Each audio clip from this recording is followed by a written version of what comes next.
E aí, pessoal, tudo bem? Como é que vocês estão? Vamos a mais uma correção? Vamos corrigir hoje a atividade sobre o pré-modernismo.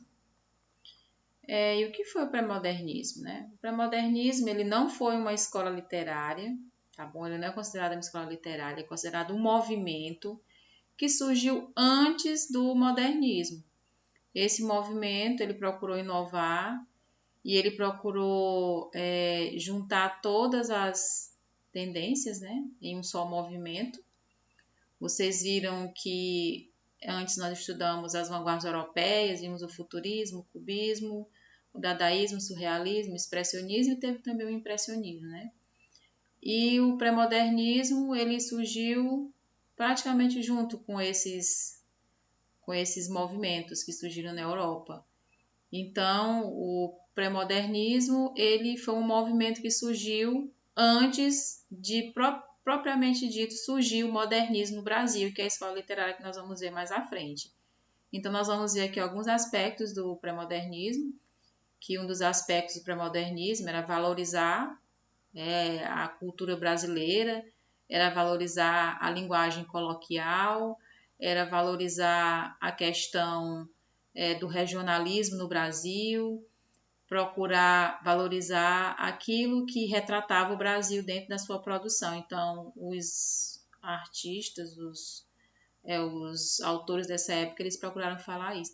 Não tinham características predefinidas para serem consideradas a escola literária, mas eles foram de suma importância para a literatura brasileira, para que chegasse, né, a literatura que nós temos hoje, né, para que realmente começasse a se produzir o que seria considerado realmente uma literatura moderna, uma literatura modernista. Então, vamos passar à frente. Então, aqui nós temos um texto do poeta Augusto dos Anjos, que ele é considerado um poeta híbrido. Augusto dos Anjos, inicialmente, ele tem características simbolistas e parnasianas dentro das produções dele. Ele é considerado um poeta híbrido, que não dá para você definir de forma concreta que tipo de tendência, que tipo de tendência específica tem na poesia de Augusto dos Anjos. Mas ele foi considerado um poeta pré-modernista pela forma diferente, diferenciada, pela forma inovadora pela qual ele produziu as suas poesias, né? Então, nós temos aqui Psicologia de um Vencido. Vocês leram com certeza o poema, vocês viram, né, que aqui é um soneto,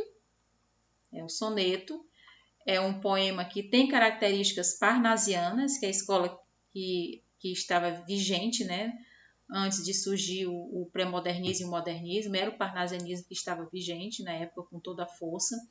Então, os poetas ainda tinham características parnasianas ao produzir sua poesia. Então, parnasianismo era uma poesia, eram produções que valorizavam a questão estética, a questão formal do poema, a questão das palavras rebuscadas.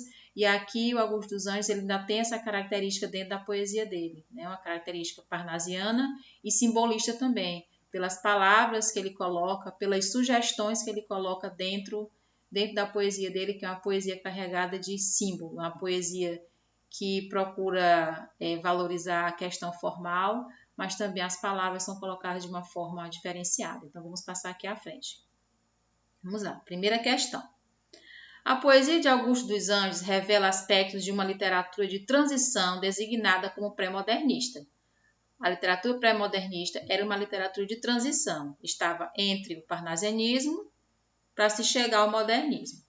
Com relação à poética e à abordagem temática presente no soneto, identificam-se marcas dessa literatura de transição como: quais são as marcas de transição que nós podemos perceber na literatura, na poesia de Augusto dos Anjos? Letra A.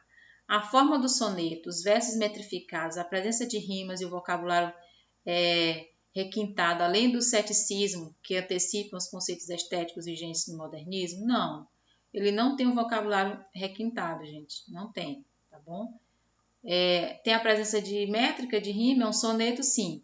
Mas não seria essa característica aqui como uma marca que vai identificar essa transição. Letra B. O empenho do eu lírico pelo resgate da poesia simbolista manifesta em metáforas como monstro de escuridão, relutância, influência, amado, signo dos zodíacos? Também não. Não é isso aqui, tá? Letra C. A seleção lexical emprestada ao cientificismo, como se lê em carbono e amoníaco, epigênese da infância e frialdade inorgânica que restitui a visão naturalista do homem? Sim, tem isso aqui, né? Mas não é isso aqui, não é isso aqui que ele quer. Ele quer que a gente coloque marcas, ó, com relação à poética e à abordagem temática. Em relação à poética e à abordagem temática presente no soneto, identificam-se marcas dessa literatura de transição como? Não é, né? Letra D. A manutenção de elementos formais vinculados à estética parnasiana. Tem elementos formais vinculados à estética parnasiana? Sim. Tem por quê? Porque esse poema é um soneto e o soneto era uma forma fixa valorizada pelos poetas parnasianos. Vocês viram isso no segundo ano, com certeza, com a professora de português do segundo ano. Ela deve ter falado sobre o parnasianismo. O parnasianismo primava pela forma fixa, especialmente o soneto. E do simbolismo, sim, tem um simbolismo aí presente, gritante, marcante dentro dessa poesia, pelas palavras que ele usa. Tem os símbolos, sim, a ideia das sugestões. É uma literatura hermética, uma literatura de difícil compreensão pelas palavras que ele escolheu. Dimensionada pela inovação na expressividade poética. E o contexto, e o desconcerto existencial, sim, ele fala sobre o desconcerto existencial dentro da poesia, quando ele diz, né, que ele é o filho do carbono, do amoníaco, ele sofre desde a infância. Aí ele coloca aqui que os vermes já andam a espreitar os olhos dele. Ele fala aqui sobre a questão da morte, né? Então aqui, gente, é a letra D. A letra D é a letra correta, que vai responder essa questão aí, tá? Vamos à segunda questão. A segunda questão, vocês devem marcar a alternativa incorreta em relação ao pré-modernismo. Vamos lá ver. Nos primeiros 20 anos deste século, a produção literária brasileira é marcada por diversidades, abrangendo ao mesmo tempo obras que questionam a realidade social e obras voltadas para os lugares comuns herdados de outros autores? Sim. Sim, isso aqui está certo, não está errado. Isso aqui está certo, tá? Isso é nos primeiros 20 anos deste século, a produção literária é marcada por diversidades, tá? E as obras vão começar a questionar a realidade social e as obras são voltadas para lugares comuns. A gente vai perceber isso dentro da literatura. Isso aqui vai começar lá no romantismo, realismo, naturalismo, a gente vai ver isso aqui. E vai ficar mais firme ainda com o pré-modernismo e o modernismo, né? Que é a escola literária que nós vamos estudar. Isso aqui está certo. Letra B. Pode-se afirmar que um dos traços modernos de Euclides da Cunha é o compromisso com os problemas do seu tempo? Sim. Na obra dele, Os Sertões, ele vai falar de um episódio que realmente aconteceu, que é a Guerra de Canudos. Euclides da Cunha, além de ser escritor, ele era um jornalista também. Ele foi chamado para estar lá na Guerra de Canudos e lá ele tudo o que ele retratou, ele procurou colocar com requinte de detalhe e realidade dentro da sua obra. A obra que ele produziu, a obra Os Sertões, não é obra totalmente fictícia, né? É uma obra que o Euclides da Cunha ele vai procurar retratar a realidade, que está certo. Letra C. A importância da obra de Lima Barreto situa-se no plano do conteúdo, a partir do qual se revela seu caráter polêmico? Não. A linguagem descuidada? Não vai ter uma linguagem descuidada.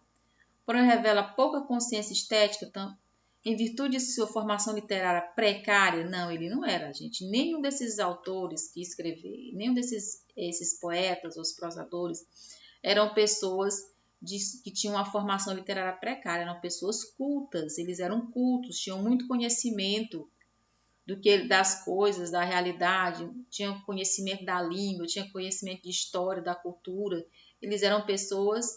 Muitos deles eram pessoas ricas, que tinham conhecimento, muitos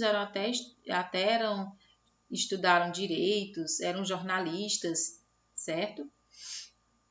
Então aqui é a letra C. é a letra C aqui, tá?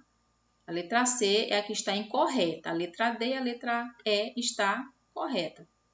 É a letra C. Questão 3. Questão 3 diz o seguinte. Aqui tem o texto, né? Diz assim: o falecimento de uma criança é um dia de festa. Ressoam as violas da cabana dos pobres pais, jubilosos entre as lágrimas.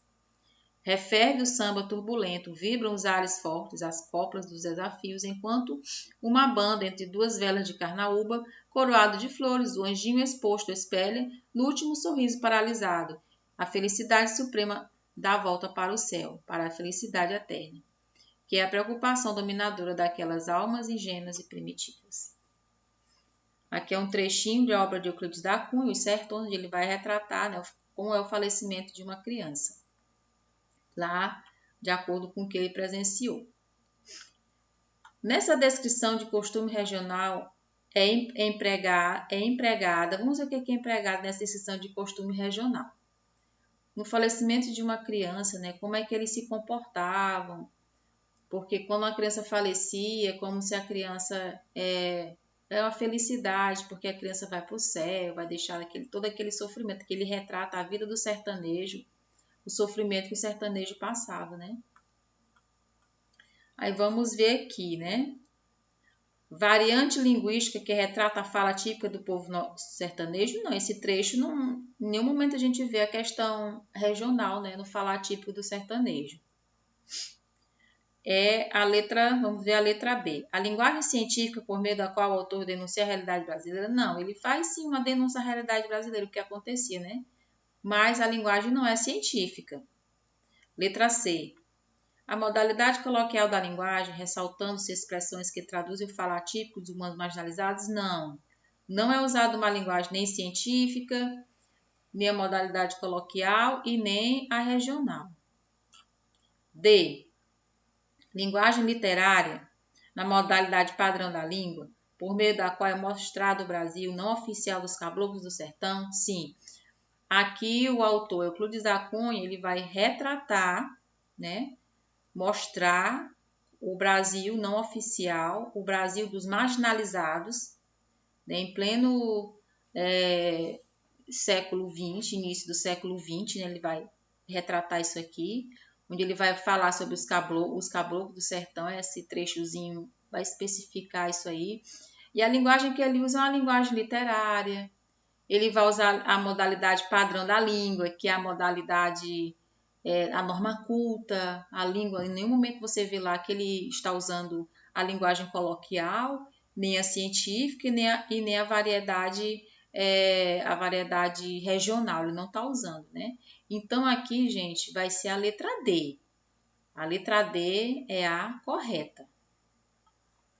Vamos à quarta questão. A quarta questão é uma obra, né? Um trecho aqui de uma obra de Monteiro Lobato, onde Monteiro Lobato ele faz uma crítica à questão da escravidão no Brasil, a questão do respeito contra os negros, né? Ele fala aqui de uma mulher meio que contraditória, né? Que uma criança escrava vivia lá na casa dela e era maltratada por essa senhora, e essa senhora é chamada de ótima, né? Excelente, mas nós vimos que não era nada disso, né? Vocês leram aqui e viram que isso é totalmente contraditório, usar essas expressões para essa personagem aí. Vamos lá. Questão 4. A narrativa focaliza o momento histórico social de valores contraditórios. Essa contradição infere-se no contexto pela letra A. A falta de aproximação entre a menina e a senhora, preocupada com as amigas? Não. Isso não acontece. Não vai acontecer a contradição nisso aqui, né? Não vai haver contradição relacionada ao momento histórico e social dos valores. Letra B. Receptividade da senhora para com os padres, mais deselegantes com as beatas? Não é isso. Letra C. Ironia do padre a respeito da senhora que era perversa com as crianças? Também não. Resistência da senhora em aceitar a liberdade dos negros é evidenciada no final do contexto? Sim. Vamos ver no final do texto, o que é que diz aqui? A excelente Dona Inácia era mestra na arte de judiar de crianças. Como é que ela vai ser excelente se ela judia crianças? Vinha da escravidão, fora senhora de escravos e daquelas ferozes, amigas de ouvir, cantar o bolo e estalar o bacalhau. Nunca se afizera ao regime novo, essa indecência de negro igual.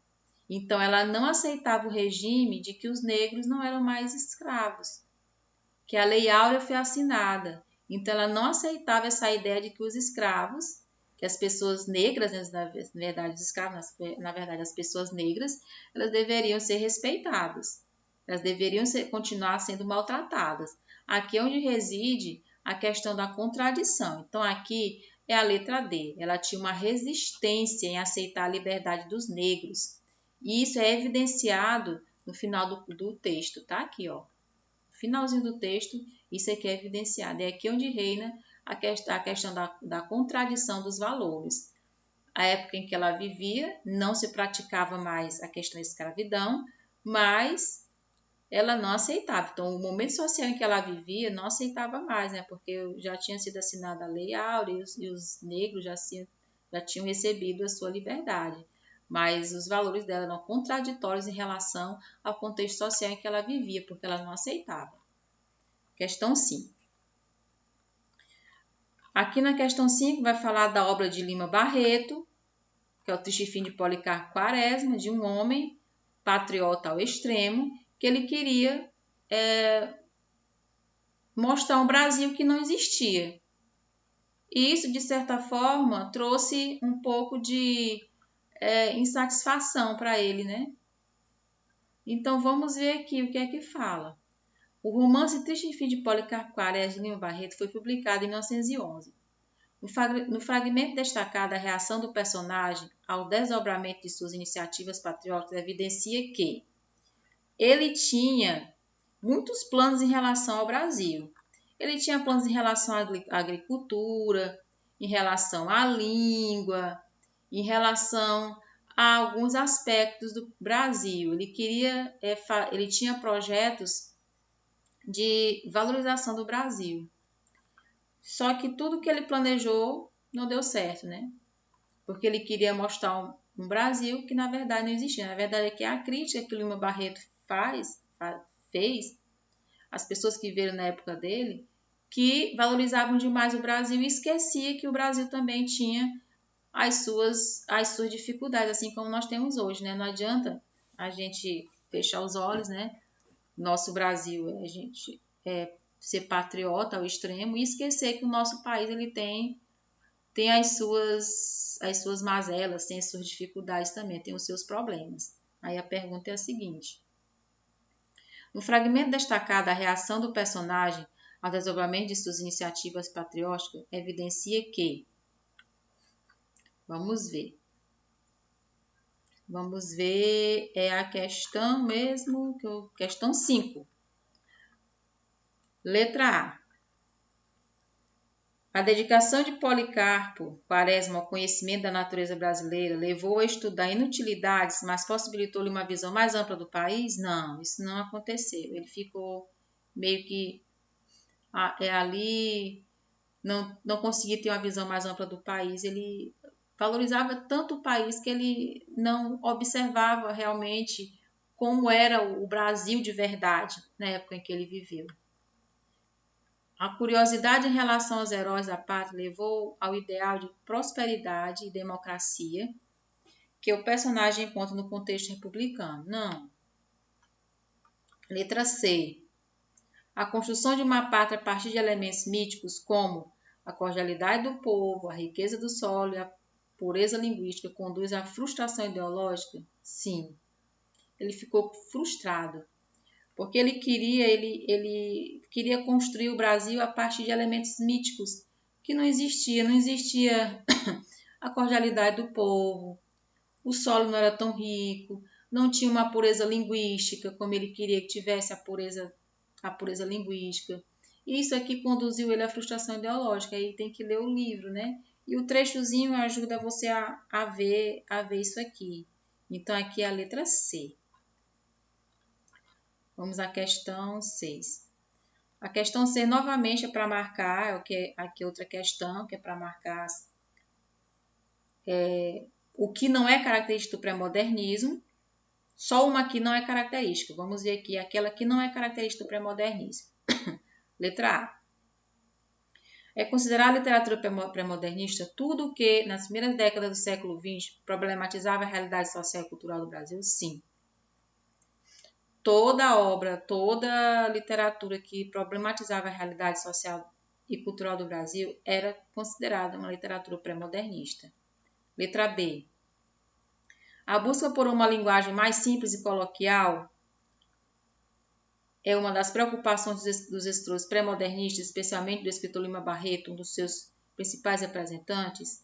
Sim, ele vai buscar uma língua mais coloquial, uma língua mais perto do povo. A letra B está correta. Vamos à letra C. O período pré-modernista foi marcado pela convivência entre várias tendências artísticas, ocasionando uma espécie de sincretismo cultural? Sim, teve uma mistura de culturas, uma mistura de ideias, uma mistura de valores. Sim, aqui está certo. Letra D. Então, o que vai restar aqui é a letra D, né, gente? O pré-modernismo sobrepôs-se ao parnasianismo? Sim, se sobrepôs. A escola literária vigente em meados do século XX? Não. O parnasianismo ele era vigente na metade do século XIX, não do século XX, por causa do século que vai estar errado. O pré-modernismo sobrepôs, sim, ao parnasianismo. Mas não, o parnasianismo não é a escola literária vigente do século XX, sim na metade do século XIX. Então, aqui é a letra D, que é a letra incorreta, que não é característica do pré-modernismo. Questão 7. Assinale a alternativa incorreta sobre o pré-modernismo. Qual é a alternativa incorreta? Vamos lá. Não se caracterizou como uma escola literária, com princípios estéticos bem delimitados, mas como um período de prefiguração das inovações temáticas e linguísticas do modernismo. Sim, está correto. Letra B. Algumas correntes de vanguarda no início do século XX, como o futurismo e o cubismo, exercem grande influência sobre nossos escritores pré-modernistas, sobretudo na poesia. Não. Isso aqui não aconteceu, gente. Então, aqui é a letra B, certo? Que é incorreta. E as outras todas estão corretas. Então, aqui, na verdade, todas as correntes de vanguarda, né? Não só o futurismo e o cubismo, mas todas elas exerceram influência. Questão 8. Aqui, novamente, um fragmento da obra de Tristefim de Policarpo Quaresma, né? Aí ele dá um fragmentozinho. Diz o seguinte: Policarpo era patriota desde moço. Aí, pelos 20 anos, o amor da pátria tomou todo inteiro. Não fora um amor comum, paurador e vazio. Foram um sentimento sério, grave e absorvente. O que o patriotismo fez pensar foi num conhecimento inteiro de Brasil. Não se sabia bem onde nascera, mas não fora de certo em São Paulo, nem no Rio de Janeiro, nem no Pará.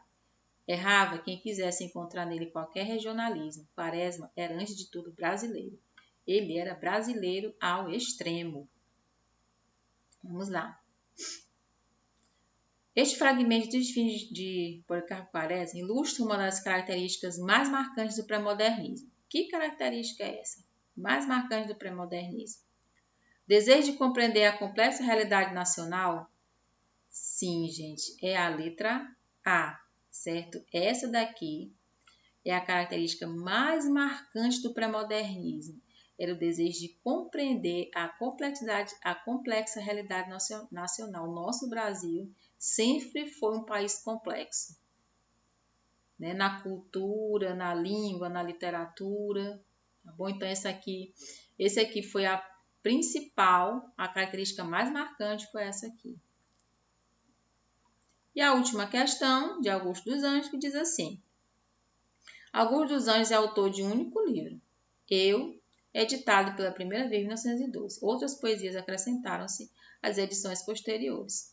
Considerando a produção literária desse poeta, pode-se dizer que, sobre a produção dele, tá? Foi recebida sem restrição no meio literário de sua época, alcançando destaque na história das formas literárias brasileiras? Não, gente, não foi recebido com destaque. Pelo contrário, foi recebido com muito desdém. Muitas pessoas não aceitaram na época a produção de Augusto dos Anjos. Ainda hoje, né? Quando você lê as poesias de Augusto dos Anjos, você já tem aquele choque pela forma como ele produz, pelas palavras que ele escreve.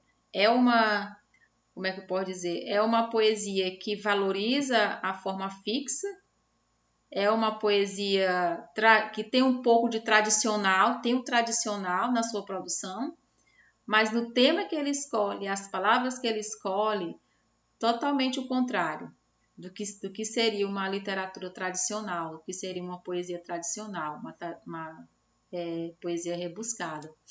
Então aqui não é correto, não foi recebido com destaque de forma nenhuma.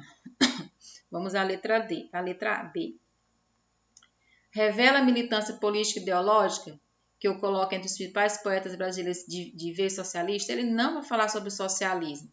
Ele vai falar sobre as questões existenciais, vai falar sobre a morte, sobre a dor, sobre o sofrimento, né? Ele não vai falar sobre as questões sociais, não, dentro da poesia dele, não. Letra C. Foi elogiada poeticamente pela crítica de sua época, entretanto não representou um sucesso de público? Não foi elogiado, foi criticada. 9. Ou letra D. Traduz a subjetividade pessimista em reação ao homem e ao cosmos? Sim, gente.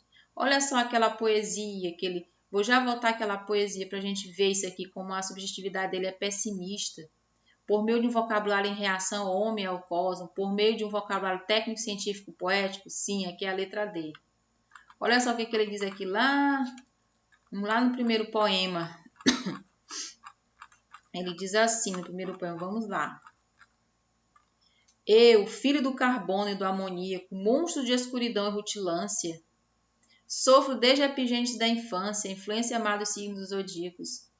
Aí ele coloca aqui, já o verme, este operário das ruínas, que o sangue podre das carnificinas come, e a vida em geral declara guerra, anda a espreitar meus olhos para roê-los, e há de deixar-me apenas os cabelos, na frialdade inorgânica, e na frialdade e ignorância da terra.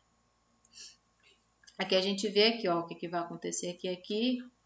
Ele vai apresentar o que nós vimos aqui na alternativa.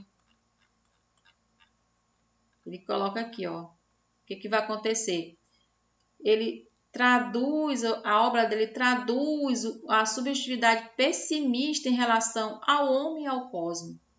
Ele vai usar um vocabulário técnico, científico e poético ao mesmo tempo. É uma mistura. A poesia do Augusto dos Anjos é uma mistura. Por isso que ele foi colocado como pré-modernista. Por ser uma mistura das tendências. Uma mistura, ele tem simbolismo, tem parnasianismo, tem expressionismo, impressionismo, tudo misturado dentro da poética dele. Então, gente, eram essas as respostas. Espero que vocês tenham entendido, espero que tenha ajudado vocês. E até a próxima, tá? Para todo mundo. Tchau!